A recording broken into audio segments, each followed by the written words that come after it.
সূরা মুমিনুন আল্লাহ সুবহানাহু ওয়া তাআলা বলেন, ক্বালা কাম লাবিসতুম ফিল আরদি আদাদা সিনিন। আল্লাহ সুবহানাহু ওয়া তাআলা হাসরের ময়দানে আখিরাতে আমাদেরকে জিজ্ঞাসা করবেন, কাম লাবিসতুম, তোমরা দুনিয়াতে কতদিন ছিলা? আমরা তো দুনিয়াতে আছি, আমাদের বয়স কত? 70, 80, 90, 100 পর্যন্ত চিন্তা করতে পারি। আগে ছিল অনেক বেশি।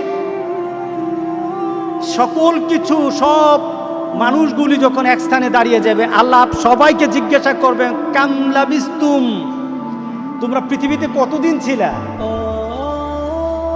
কি বলেন, কি বলবেন? যে 50 বছর ছিল সে বলবে 50 বছর না, যে ছিল 70 বছর সে বলবে আমি 70 বছর দুনিয়াতে ছিলাম না। আল্লাহ সুবহানাহু ওয়া তাআলা তোমাদের গণনা, বৎসর গণনার দিক থেকে তোমরা কতদিন ছিলা? ক্বালু, আল্লাহ সুবহানাহু ওয়া তাআলা আমাদেরকে জানিয়ে দিলেন তোমরা ওই দিন কি বলবা। আমি যখন বলবো কতদিন ছিলা, তোমরা উত্তরটা কি দিবে? ক্বালু লাবিসনা ইয়াওমান আও বাদা ইয়াওম। আহা, রব্বুল আলামিন, আমরা দুনিয়াতে ছিলাম কতক্ষণ?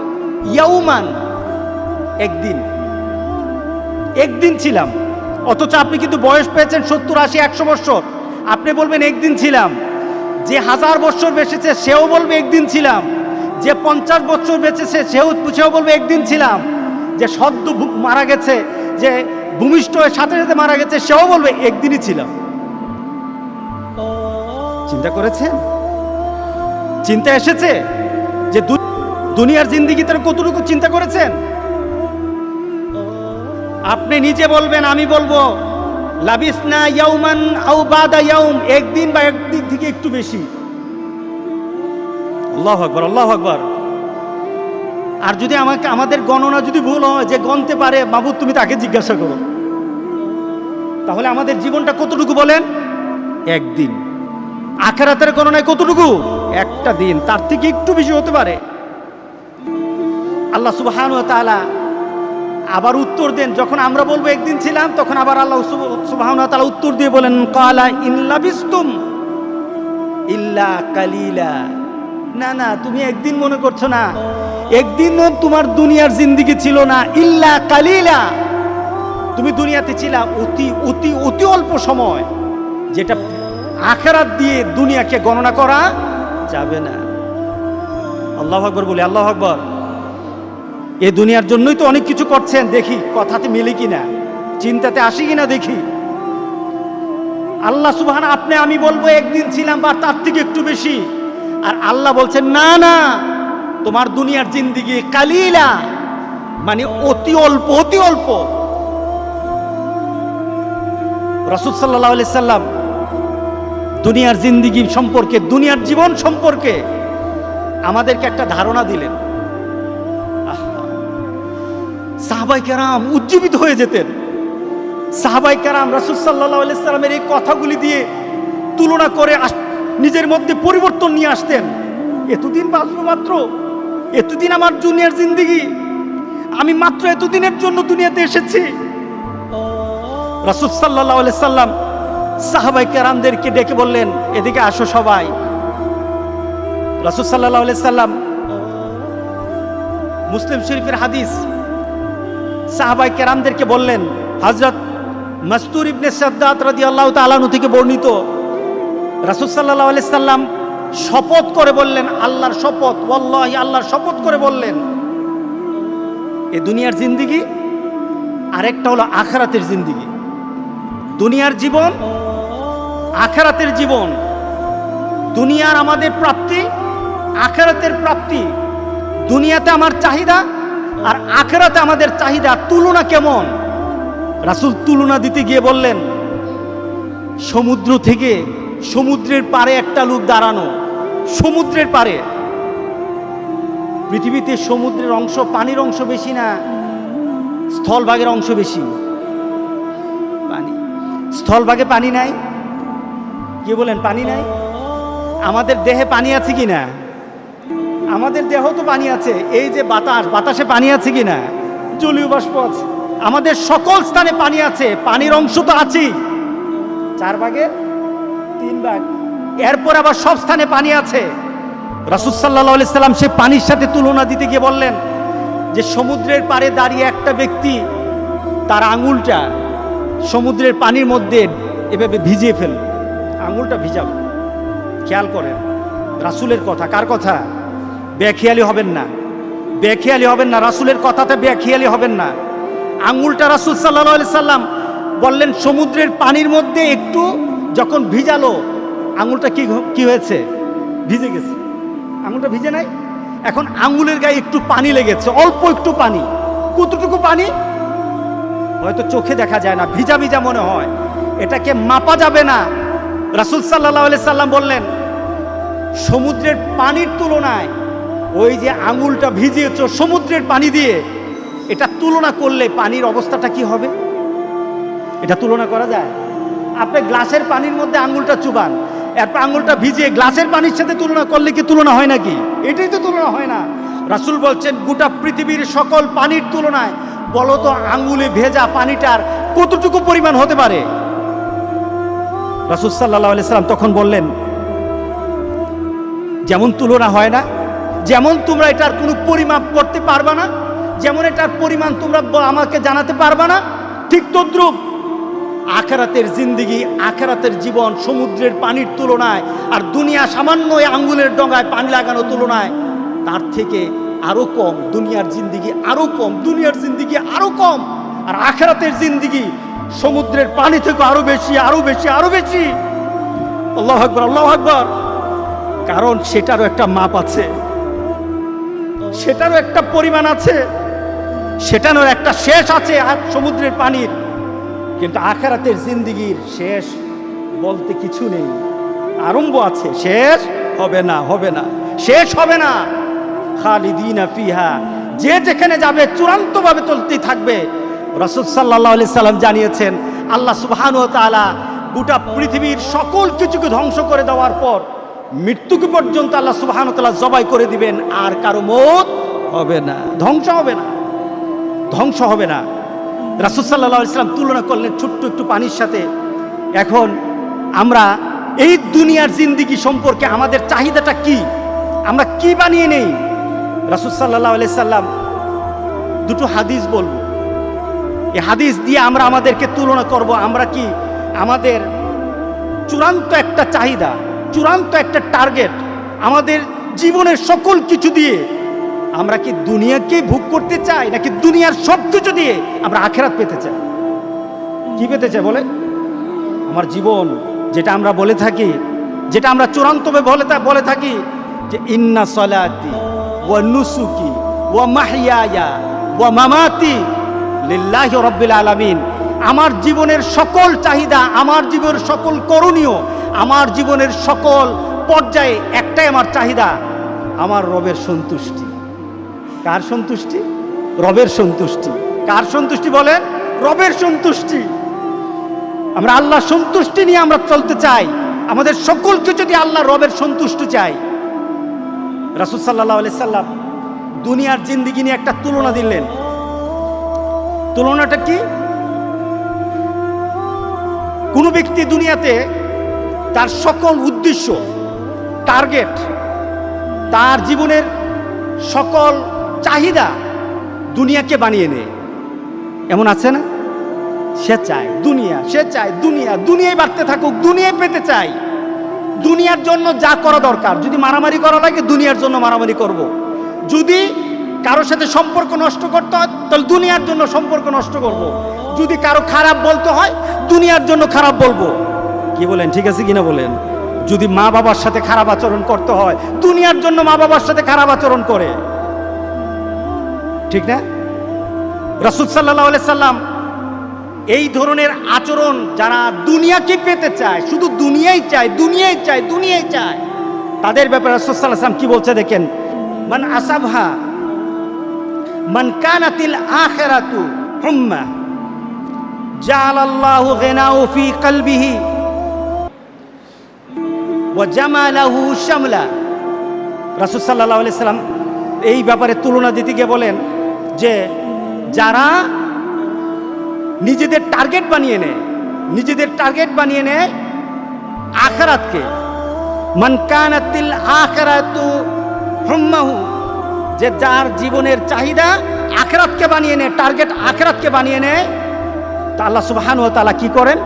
জাআলাল্লাহু গিনাহু ফি কলবিহি, আল্লাহ সুবহানাহু ওয়া তাআলা তার অন্তরকে আল্লাহ সুবহানাহু ধনী বানিয়ে দেন। আলহামদুলিল্লাহ বলি। আপনি টার্গেট করবেন আখিরাত, আপনি টার্গেট করেন আখিরাত। আল্লাহ সুবহানাহু ওয়া তাআলা বলেন মানুষ ধনী হয় দুটো দিক থেকে, একটা হলো সম্পদের দিক থেকে আর একটা হলো অন্তরের দিক থেকে। দুদিকে ধনী মানুষ। আল্লাহ সুবহানাহু ওয়া তাআলা বলেন সম্পদ নেই কিন্তু আখিরাতকে টার্গেট করেছো, এর জন্য তোমাকে আমি অন্তরের দিক থেকে ধনী বানিয়ে দেব। সুবহানাল্লাহ, সুবহান। এরপর ও জামালাহু শামলা, আল্লাহ তাআলা তার সম্পদকে সহজ করে দেন, তার সকল কিছুকে সহজ করে দেন।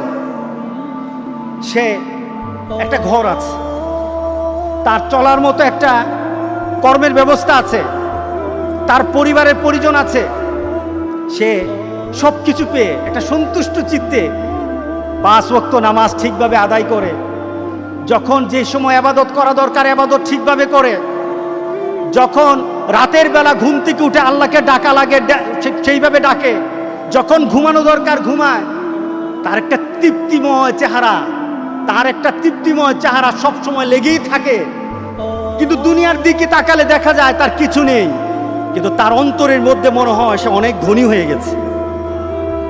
আছে কি না এমন? আলহামদুলিল্লাহ। তাকে দেখলে আমি অনেক দিন আগে একটা লোকের বাড়িতে গেলাম, দেবিদ্দার বাড়ি।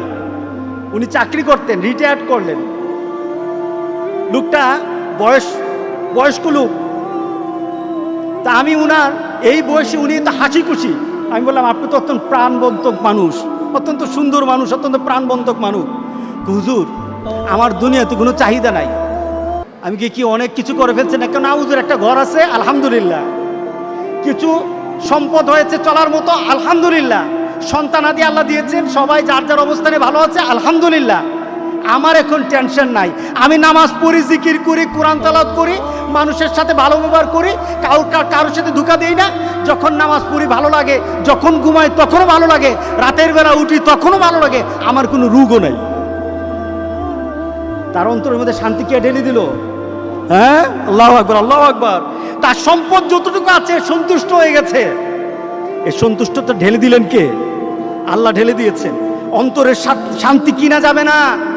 আপনার কাছে বিলিয়ন বিলিয়ন টাকা থাকতে পারবে, কিন্তু আপনি অন্তরের শান্তি কিনতে পারবেন না। যখন সম্পদ বেড়ে যায়, অন্তরের শান্তি কিনতে পারে না। যাদের সম্পদ আছে তারা শান্তি বাড়ানোর জন্য মদ খেয়ে পড়ে থাকে, ঠিক না? তারা মদের নেশায় বিভোর হয়ে যায়। কিসের কারণে? শান্তি চায়, শান্তি পাওয়া যায় না। কারণ শান্তির মালিক কে? আল্লাহ সুবহানাহু। আল্লাহু আকবার, আল্লাহু আকবার। সে টার্গেট বানিয়েছে কোন জায়গায়? যে টার্গেট বানাবে আখিরাত, যে টার্গেট বানাবে আখিরাত, তার কোনো লস হবে না। আচ্ছা দেখুন মুমিনের চিন্তা, মুমিনের জীবনটা। আপনার হাতে 1 লাখ টাকা আছে, আপনি রওনা দিলেন ঢাকায়। এখন ঢাকা যাওয়ার পথে আপনার টাকাটা হারিয়ে গেছে, তখন আপনি চিৎকার দিবেন নাকি ইন্না লিল্লাহ পড়বেন? বলেন, আপনার হারিয়ে গেছে, আপনি চিৎকার দিবেন নাকি ইন্না লিল্লাহ পড়বেন? যারা দুনিয়ার চিন্তা করে এবং দুনিয়ার সম্পত্তি তার কাছে বড় হয়ে দাঁড়ায়, যারা দুনিয়ার সম্পদটাকে আখিরাতে ট্রান্সফার করতে চায় না। আমাদের প্রত্যেকটি জিনিসকে আখিরাতে ট্রান্সফার করে দিতে হবে। আমি খেতে বসি, বিসমিল্লাহ বলে খাই, আলহামদুলিল্লাহ বলে শেষ করি। তার মানে কি? খাওয়াটা শেষ হয় নাই, আমার আল্লাহ শুকুরের মাধ্যমে, শুকরিয়ার মাধ্যমে এবং বিসমিল্লাহ বলে আরম্ভ করার মাধ্যমে আমি আমার খাদ্যটাকে জান্নাতে ট্রান্সফার করে দিয়েছি। আমি যখন ঘুমাই, আমার ঘুমটাকে আমি মনে করি যে আমার দেহের জন্য নয়, আমি আমার ঘুমটাকে দেই আমার শরীরটাকে তাজা করার জন্য। শরীরটাকে সুস্থ করার জন্য। কিসের জন্য? আমি যেন তাহাজ্জুদের নামাজটা পড়তে পারি। আমি যখন নামাজে দাঁড়াই আমার শরীর যেন ভালো থাকে, সুন্দরভাবে যেন 5টা ওয়াক্ত নামাজ পড়তে পারি। এই শরীরটাতে এনার্জি আনার জন্য আমি ঠিকভাবে ঘুমাই। এই ঘুমটাকে আল্লাহ সুবহানাহু ওয়া তাআলা জান্নাতের ঘুম বানিয়ে দিবেন। আপনি এটাকে কনভার্ট করতে পারছেন না জিনিসগুলিকে। আল্লাহ সুবহানাহু ওয়া তাআলা তোমার অন্তরে শান্তি বের বানাতে চাও, তোমার অন্তরটাকে তুমি ধনী বানাতে চাও, অন্তরে ধনী হন, অন্তরে ধনী হন। সম্পদে ধনী শান্তি নাই। আমাকে একজন বিশিষ্ট সম্পদশালী এই কোভিড-19 মধ্যে বলছে পেরেশানিতে ঘুম আসে না। কি ব্যাপার?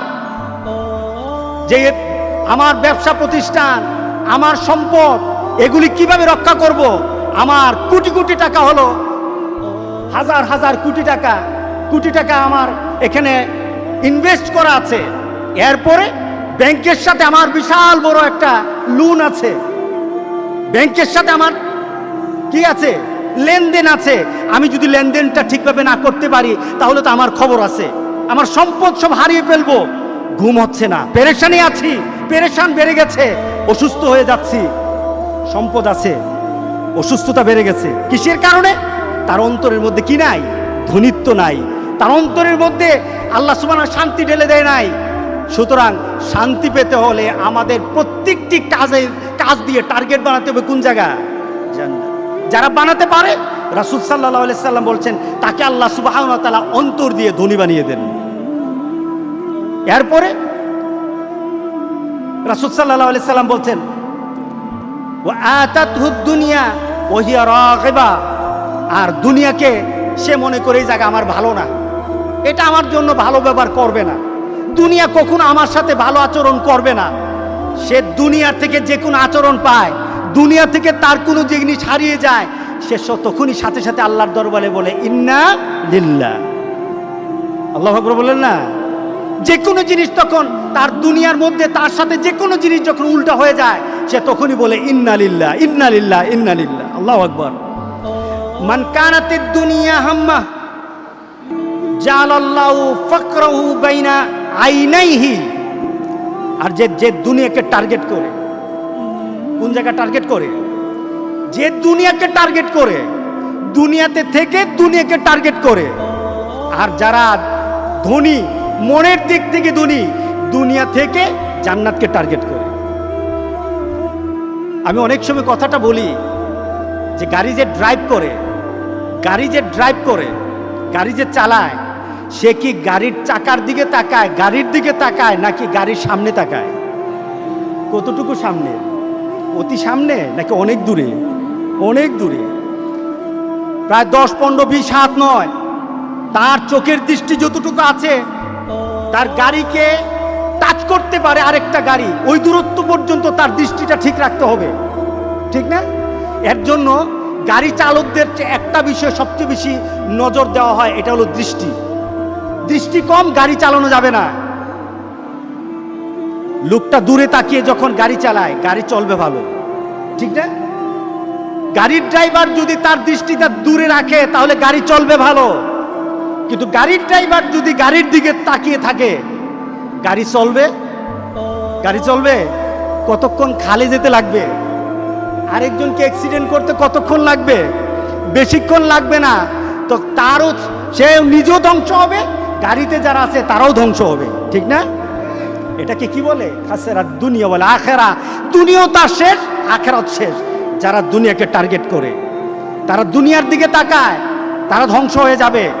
আর যারা এখান থেকে ওই আখেরাতের দিকে তাকায়, গাড়ির ড্রাইভার দূরে তাকিয়ে যেমন গাড়িকে সুন্দরভাবে চালাতে জানে, একটা মানুষ দুনিয়া থেকে যখন আখেরাতকে টার্গেট করে, সে সুন্দরভাবে দুনিয়া তো চলতে জানে, আর আখেরাত আল্লাহ সুবহানাহু ওয়া তাআলা জান্নাতের রাস্তায় উঠিয়ে দিবেন, মৃত্যুর পর থেকে উঠিয়ে দিবেন। আল্লাহু আকবার, আল্লাহু আকবার। সুতরাং রাসূল সাল্লাল্লাহু আলাইহি ওয়াসাল্লাম বলতেছেন মান কানাতিদ দুনিয়া হাম্মাহু, যে দুনিয়াকে তার টার্গেট বানায়, দুনিয়াতে তার টার্গেট বানিয়ে নিল, জালাল্লাহু ফাকরাহু বাইনা আইনাই, তার এত সম্পদ। আপনি বাংলাদেশের বড় বড় ধনী যারা আছে তাদেরকে গিয়ে বলেন অবস্থা কি, ওষুধ ছাড়া ঘুম আসে না। আরেকজন রিক্সাওয়ালা, একজন টেম্পু ড্রাইভার, একজন আপনার বাড়িতে কাজ করে, একজন ডে লেবার, তাকে জিজ্ঞাসা করেন ঘুমাও কখন? খাই আর ঘুমাই। সুবহানাল্লাহ বললেন না? খাই আর ঘুমাই। তার মানে কি? তার সম্পদ কম কিন্তু ভিতরের সম্পদ অনেক বেশি। আর ওই লোকটার সম্পদ বেশি কিন্তু ভিতরে কিছু নাই। ভিতরে কি? জীর্ণ শীর্ণ, কিছু নাই, কিছু নাই। আল্লাহ সুবহানাহু ওয়া তাআলা, রাসূল সাল্লাল্লাহু আলাইহি ওয়াসাল্লাম বলতেছেন, যে দুনিয়াকে টার্গেট করে, দুনিয়াকে ব্যবহার করে, তাকে আল্লাহ সুবহানাহু ওয়া তাআলা জালাল্লাহু ফাকরাহু ফি আইনাইহি, তার দৃষ্টিতে আল্লাহ সুবহানাহু ওয়া তাআলা তার দৃষ্টির সামনে গরিবী হালাতকে ঝুলিয়ে দেন। গরিবী হালাতকে ঝুলিয়ে দেন। প্রমাণ চান? বাংলাদেশের লিস্ট করা কয়েকজন ধনীর সাথে আপনি কথা বলেন, ব্যাপারটা কি? বাইরে এই ব্যাংকে এত হাজার কোটি টাকা, এই ব্যাংকে এত হাজার কোটি টাকা, এই ব্যাংকে এত হাজার কোটি টাকা, আমার কাছে কিচ্ছু নাই। ঠিক না? বাংলাদেশের একজন বিশিষ্ট ধনী, অনেক বড় ধনী, নামটা বললাম না, এক ডাকে চিনে ফেলবেন। আমাকে একজন আরেক ধনী, কিন্তু সে ওই মানের ধনী না আর এই জাতের ধনী না, ধনী লোকটা ধনী। উনি একবার মক্কাতে আমার সাথে কথা বলছে, তো উনার একসাথে রুমে আমরা কথা বলছি, কথা প্রসঙ্গে এই ব্যক্তি সম্পর্কে কথা হলো। আমি বললাম, লোকটা এত ঋণ, তার ব্যাংকের এত ঋণ, লোকটা ঘুমায় কিভাবে? লোকটা ঘুমায় কিভাবে? তা আমাকে বলছে যে উনি যদি ব্যাংকের ঋণ শোধ করতে চায়, যে আমি ব্যাংকের ঋণগুলি দিয়ে মরব, আমি আমার ব্যাংকের ঋণ দিয়ে আমি মরতে চাই।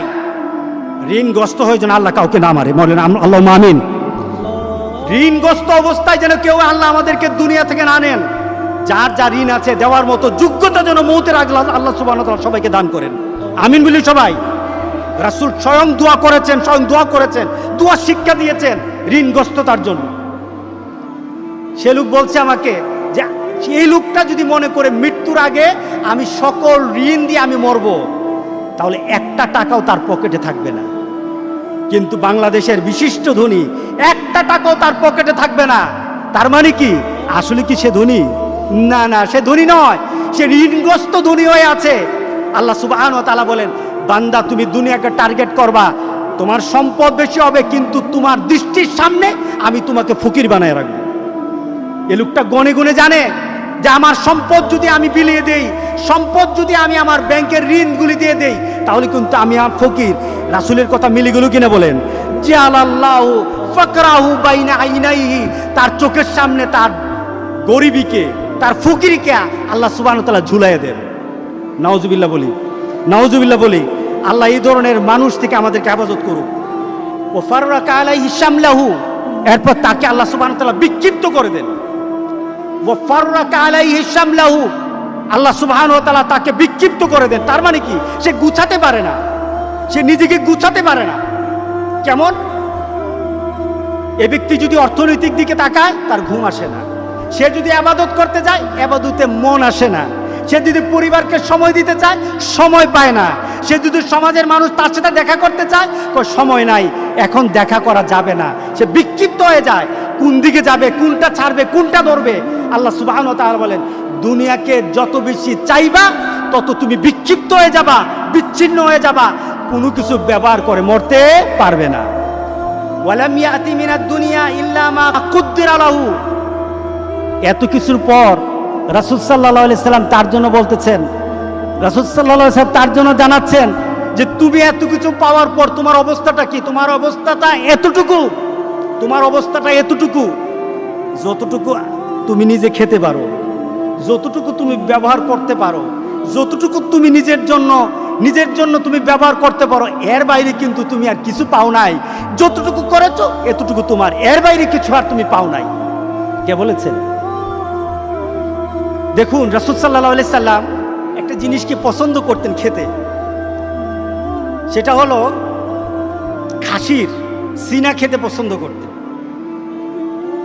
সুন্দর কি কথা! তো রাসূল সাল্লাল্লাহু আলাইহি সাল্লামের ঘরে একবার দুম্বা আসলো, জবাই করা হলো। জবাইয়ের পর পাশে দিয়ে লোক আসা আরম্ভ হলো। গরিব মানুষ কিছু চায়, কিছু চেয়ে যে চায় তাকে দেওয়া হয়, যে চায় তাকে দেওয়া হয়। মা আয়েশা সিদ্দিকা রাদিয়াল্লাহু তাআলা বন্টন করছেন, দিচ্ছেন। অথচ রাসূল নিজের জন্য জবাই করেছেন। মা আয়েশা সিদ্দিকা রাদিয়াল্লাহু তাআলা যে আসে যাই চায় তাকে খালি দিচ্ছেন। দেওয়ার এক পর্যায়ে দেখা গেল সব শেষ, ছোট্ট যে বুকের অংশটা রেখে দিলেন। কারণ এটা কি রাসূল পছন্দ করেন, রাসূলকে খাওয়াবে, এটা রেখে দিলেন। রাসূল সাল্লাল্লাহু আলাইহি সাল্লাম তার পছন্দের জিনিসটা মা আয়েশা রেখে দিলেন। এমন সময় একটা লোক আসলো, কিছু চাইলো। মা আয়েশা বললেন, আমার কাছে কিছু নেই, শুধু এতটুকু জিনিস আছে, এটা আমি দিয়ে দিলে রাসূল সাল্লাল্লাহু আলাইহি সাল্লামকে আমি খাওয়াতে পারবো না। রাসূল কথাটা শুনলেন। আয়েশা রাদিয়াল্লাহু তাআলা আনহার কাছে আসলেন, এসে বলেন, আয়েশা ঘরে কি আছে? ইয়া রাসূলুল্লাহ, এই টুকরাটা আছে শুধু আপনার জন্য, বাকি সব দিয়ে দিয়েছি, এই টুকরাটা শুধু আছে আপনার জন্য। রাসূল সাল্লাল্লাহু আলাইহি সাল্লাম বলেন, আয়েশা এতক্ষণ পর্যন্ত যেটা দিয়ে দিয়েছো এটার মালিক আমি হয়েছি, এটার মালিক তুমি হয়েছো, আর যেটা এখন ঘরে আছে এটার মালিক আমি নই। কারণ এটা খাওয়ার যোগ্যতা, খাওয়ার অবস্থা আমার আছে কিনা আমি জানি না। আয়েশা এটা তাড়াতাড়ি দিয়ে দাও, আমি দুনিয়াতে খেতে চাই না, আমার আখিরাতে আমি জমাতে চাই। রাসূল সাল্লাল্লাহু আলাইহি ওয়াসাল্লাম ঠিক ওই কথা বললেন যে দুনিয়াতে মানুষ যাই অর্জন করুক, তার তাকদীরে যতটুকু আছে সে অতটুকু ব্যবহার করে দুনিয়া থেকে চলে যাবে, এর বেশি সে ব্যবহার করতে পারবে না। এটাই হলো আমাদের দুনিয়া। সুতরাং চলুন আমরা দুনিয়াকে একটা টার্গেট বানিয়ে নিই। রাজি আছেন সবাই? আমরা দুনিয়াকে টার্গেট বানাতে চাই, রাজি আছে সবাই? আমরা কি দুনিয়াকে টার্গেট বানাবো না রাসূলের হাদিস অনুযায়ী আখিরাতকে টার্গেট বানাবো?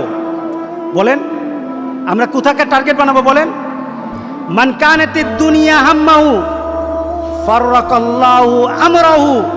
এরপর রাসূল সাল্লাল্লাহু আলাইহি ওয়াসাল্লাম ইবনে মাজার আরেকটা হাদিসে বলতেছেন, মান কানাতিদ দুনিয়া হাম্মাহু, যে দুনিয়াকে গুরুত্ব দিবে আল্লাহ সুবহানাহু ওয়া তাআলা তার সকল কিছুকে বিক্ষিপ্ত করে দিবেন। ওয়া জাআলা ফাকরাহু বাইনা আইনাই।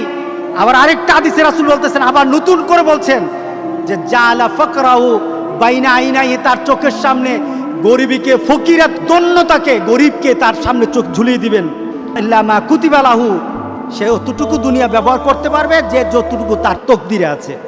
ওয়ামান কানাতিল আখিরা নিয়াতাহু জামাআল্লাহু লাহু আমরাহু জাআলা গিনাহু ফি কলবিহি। রাসূল সাল্লাল্লাহু আলাইহি সাল্লাম বললেন, যে আখিরাতকে নিয়ে তার নিয়ত বানিয়ে নেয়, টার্গেট বানিয়ে নেয়, নিয়ত বলা হয়েছে এখানে, নিয়ত বানিয়ে নেয়, জামাআল্লাহু লাহু আমরাহু, আল্লাহ সুবহানাহু ওয়া তাআলা গোটা পৃথিবী তার জন্য সুন্দর বানিয়ে দেন। শুধু তাই নয়, তাকে মনের দিক থেকে ধনী বানিয়ে দেন। ওয়া আতাতহুদ দুনিয়া ওয়া হিয়া রাগিবা, আর দুনিয়া তার কাছে দুনিয়াটা বাধ্য হয়ে তার কাছে দুনিয়াটা চলে আসে, দুনিয়াটা তার কাছে বাধ্য হয়ে চলে আসে। সুতরাং আজকে চলুন আমরা আখিরাতকে টার্গেট করি। যদি করি, আমি দুই একজন মনীষীর কথা বলবো, তার জীবনের চাহিদা। হাবিব আবু মুহাম্মদ রাহিমাহুল্লাহ, উনি ওসিয়ত করতেন প্রতিদিন রাতে তার পরিবারকে ওসিয়ত করতেন যে আমাকে মৃত্যুর পর কিভাবে গোসল দিবা। তাকে জিজ্ঞাসা করা হলো, তোমরা পরিবারে কিভাবে চলবা, পরিবারের চালচলন কেমন হবে? উনি প্রতি রাত্রে তার পরিবারকে ওসিয়ত করতেন। ওনাকে জিজ্ঞাসা করা হলো, প্রতি রাত্রে কেন আপনি ওসিয়তটা করেন? উনি উত্তর দিতেন,